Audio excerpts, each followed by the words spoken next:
আউযু বিল্লাহি মিনাশ শাইতানির রাজিম যখন আমরা পাঠ করতে থাকবো শয়তান আমাদের কাছ থেকে দূরে চলে যাবে। এই জন্য একজন কবি বলেন নফস এবং ঈমানের লড়াই নিয়ে একটা কবিতা বলেন। কবিতার মধ্যে আছে যে কবিতাটি হলো এই, ঈমান বলে মসজিদে যাও, ঈমান বলে নামাজ পড়ো মসজিদে গিয়ে, নফসে বলে ঘুমিয়ে থাকো কাতা মরে দিয়ে। কথা বলেন ঠিক কিনা? ঠিক।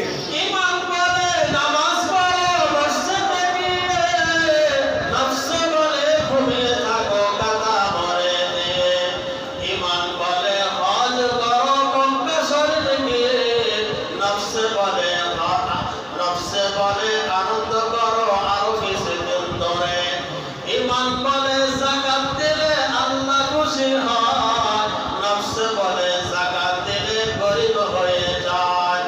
ঈমান বলে কুরবানি করলে আল্লাহ খুশি হয়, নফসে বলে কুরবানি করলে, ঈমান বলে কুরবানি করো আল্লাহ খুশি করে, নফসে বলে কুরবানি করলে অনেক বছর